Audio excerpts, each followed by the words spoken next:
Dans cette vidéo, nous allons aborder la question de l'importance de la prière pour le retour de la monarchie. Si vous qui m'écoutez, qui êtes catholique, vous allez comprendre tout de suite. J'espère du moins. Si vous n'êtes pas catholique, vous pouvez quand même rester pour écouter mes arguments et voir si, en effet, il vous semble logique de prier pour le retour de la monarchie. Tout d'abord, notre pays est grand surtout par sa destinée spirituelle. En effet, la France a été choisie par le Christ pour être la continuité du peuple d'Israël. En effet, plusieurs papes et théologiens ont fait le lien entre le peuple d'Israël, le peuple privilégié par Dieu pour la première alliance, et le peuple français, qui étaient les Francs, qui ont été choisis pour être la première nation catholique. Donc, premier vrai privilégié de la seconde alliance, de la nouvelle alliance instaurée par le Seigneur Jésus-Christ. Et cela a été confirmé notamment par la mission de la France donnée à Clovis, de défendre l'Église et d'être le bras armé de la papauté. Ce qu'ont fait la plupart de nos rois. Hélas, la France est devenue depuis 1789, mais elle commençait à l'être déjà avant, infidèle à sa vocation de fille aînée de l'Église. De là ont découlé tous nos drames qui se poursuivent encore aujourd'hui. Les paroles prophétiques de saint Rémy à Clovis les annonçaient. Le royaume de France sera rudement châtié toutes les fois où il sera infidèle à sa vocation. Et on l'a vu, les châtiments, ce sont les guerres, ce sont les révolutions qui mettent en pièces l'unité nationale et évidemment qui tuent énormément d'innocents. Je voudrais donc souligner dans cette vidéo le rôle majeur de la prière confiante. J'insiste sur la confiance parce que nous savons bien que c'est la confiance qui touche le cœur de Dieu. Ce n'est pas de dire sa prière en pensant à autre chose ou en étant forcé de la dire, c'est véritablement être conscient et confiant en Dieu.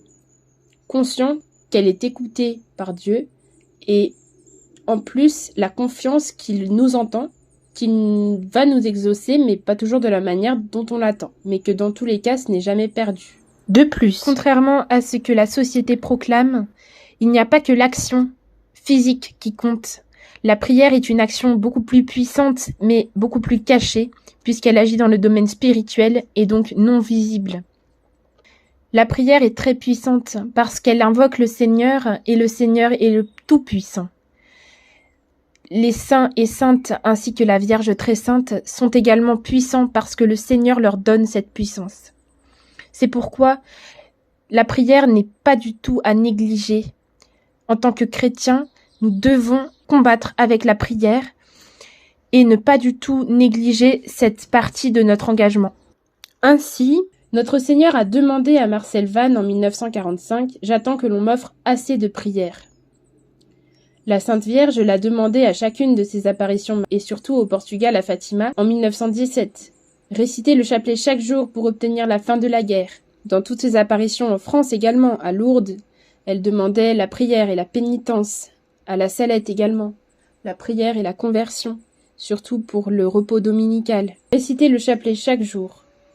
C'est en effet un des devoirs du chrétien de prier chaque jour et le chapelet est une belle prière traditionnelle des catholiques. Et comme notre très sainte mère est la patronne de la France, vous pouvez faire l'effort de réciter au moins une dizaine de chapelets chaque jour pour le relèvement de notre pays.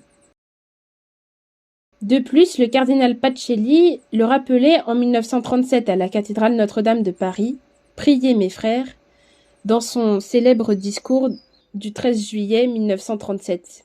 Au milieu de la rumeur incessante de cette immense métropole, parmi l'agitation des affaires et des plaisirs dans l'âpre tourbillon de la lutte pour la vie, témoin apitoyé des désespoirs stériles et des joies décevantes, Notre-Dame de Paris, toujours sereine en sa calme et pacifiante gravité, semble répéter sans relâche à tous ceux qui passent « Orate fratres, priez mes frères ». Elle semble, dirais-je volontiers, être elle-même un Orate fratres de Pierre, une invitation perpétuelle à la prière. Le passage de la France dans le monde à travers les siècles est une vivante illustration de cette grande loi de l'histoire, la mystérieuse et pourtant évidente corrélation entre l'accomplissement du devoir naturel et celui de la mission surnaturelle d'un peuple. Du jour où le premier héros de l'Évangile posa le pied sur cette terre des Gaules, et où sur les pas du Romain conquérant il porta la doctrine de la croix, de ce jour-là même, la foi au Christ, l'union avec Rome, divinement établi centre de l'Église, deviennent pour le peuple de France la loi même de la vie. Et toutes les perturbations, toutes les révolutions n'ont jamais fait que confirmer d'une manière toujours plus éclatante l'inéluctable force de cette loi. L'énergie indomptable à poursuivre l'accomplissement de sa mission a enfanté pour votre patrie des époques mémorables, de grandeur, de gloire, en même temps que de large influence sur la grande famille des peuples chrétiens. Et si votre histoire présente aussi ces pages tragiquement douloureuses, c'est aux heures où l'oubli des uns, la négation des autres, obscurcissait dans l'esprit de ce peuple la conscience de sa vocation religieuse et la nécessité de mettre en harmonie la poursuite des fins temporelles et terrestres de la patrie avec les devoirs inhérents à une si noble vocation. Et néanmoins une lumière resplendissante ne cesse de se répandre sur toute l'histoire de votre peuple, cette lumière qui même aux heures les plus obscures n'a jamais connu de déclin, jamais subi d'éclipse. C'est toute la suite ininterrompue de saints et de héros qui de la terre de France sont montés vers le ciel. Par leurs exemples et par leurs paroles, ils brillent comme des étoiles au firmament. Quasi stella in perpetuas aeternitates. Pour guider la marche de leur peuple, non seulement dans la voie du salut éternel, mais dans son ascension vers une civilisation toujours plus haute et plus délicate.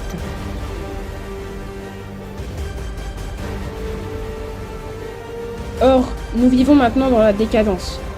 On le sait, notre pays se fracture, de nombreuses personnes ont abandonné la foi et la morale catholique pour un néopaganisme et le matérialisme. Ces épreuves avaient été annoncées par les apparitions de la Vierge Marie du 19e et 20e siècle, et au 19e, évidemment, toutes ces apparitions en France, Pontmain, La Salette, La Médaille, Lourdes et le voisin, avec l'île Bouchard, avec Akita au 20e. Faut-il rappeler les prophéties de Notre-Dame de la Salette sur la décadence de la France de l'Église? Faut-il rappeler la prophétie de Marthe Robin? La France va descendre jusqu'au fond de l'abîme, jusqu'au point où on ne verra plus aucune solution humaine de relèvement. Elle restera toute seule, délaissée de toutes les autres nations qui se détourneront d'elle après l'avoir conduite à sa perte. Elle ne restera pas longtemps dans cette extrémité, elle sera sauvée, mais ni par les armes, ni par le génie des hommes, parce qu'il ne leur restera plus aucun moyen humain.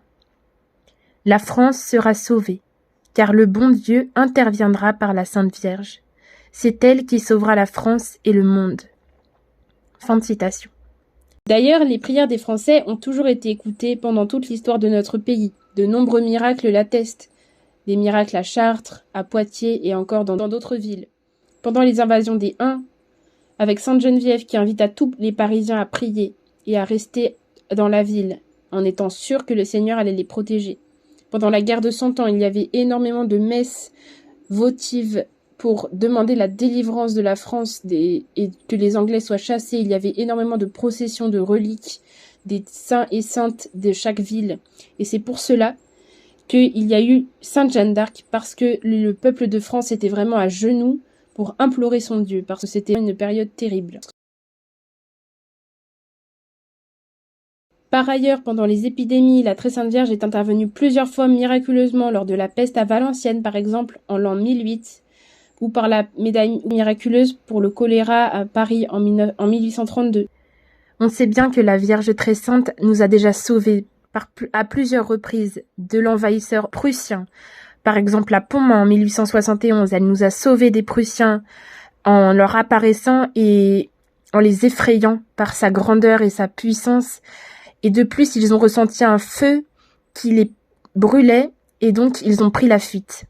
De même à Brétigny, pendant la guerre de 100 ans, où une grêle incroyable s'est abattue sur les Anglais, et le prince Édouard III s'est tourné vers la cathédrale de Chartres, qui n'était pas très loin, et a supplié la Vierge de les laisser en vie, et si c'était le cas, il renoncerait à sa guerre. Et en effet, la pluie de grêle s'est arrêtée, et la paix de Brétigny a été signée, la France était sauvée. C'est pourquoi la prière confiante en Dieu, pour lui demander le relèvement de notre pays par la venue du roi selon son cœur, est primordiale. Nous croyons que c'est par le cœur sacré de Jésus que la France sera sauvée. En effet, c'est lui l'espoir et le salut de la France, tel que l'avait bien compris le général de Senlis en 1870, qui avait gravé sur son étendard « Cœur sacré de Jésus, sauvez la France », et également tous ceux qui ont fait le vœu de construire la basilique de Montmartre, où il y a inscrit dans la coupole du cœur « La France pénitente, repentie et priante ». Vous pouvez aussi prendre cette résolution de réciter chaque jour la prière donnée à Marcel Vannes par le Christ lui-même. « Seigneur Jésus, aie compassion de la France, daigne l'étreindre dans ton amour et lui en montrer toute la tendresse. Fais que, remplie d'amour pour toi, elle contribue à te faire aimer de toutes les nations de la terre. Ô amour de Jésus, nous prenons ici l'engagement de te rester à jamais fidèle et de travailler d'un cœur ardent à répandre ton règne dans tout l'univers. Ainsi soit-il. » De plus, nous proposons un neuvaine mensuel pour le roi de France du 17 au 25 de chaque mois. Vous pouvez la retrouver sur la page Hosanna que nous venons de créer et ainsi participer à l'effort spirituel pour le relèvement de notre pays. Je vous invite également à participer au mouvement La France Prie. Ce sont des groupes de fidèles qui se réunissent autour d'un calvaire ou de la place de leur église, dans leur village ou dans leur ville, pour prier le chapelet en public le mercredi soir, mais c'est possible aussi de le faire un autre jour de la semaine. Le lien du site web sera dans la description de la vidéo et ça a commencé depuis janvier dernier et ça a essaimé dans toute la France. Donc si vous trouvez un groupe près de chez vous ou alors vous pouvez même créer votre propre groupe de prière. Et donc ce sont des chapelets pour le relèvement de la France et qui sont à durée indéterminée jusqu'à ce que notre pays se relève de l'abîme. Je terminerai par cette belle citation de Saint Jean-Marie Vianney, le curé d'Ars. La prière est une rosée embaumée, mais il faut prier avec un cœur pur pour sentir cette rosée.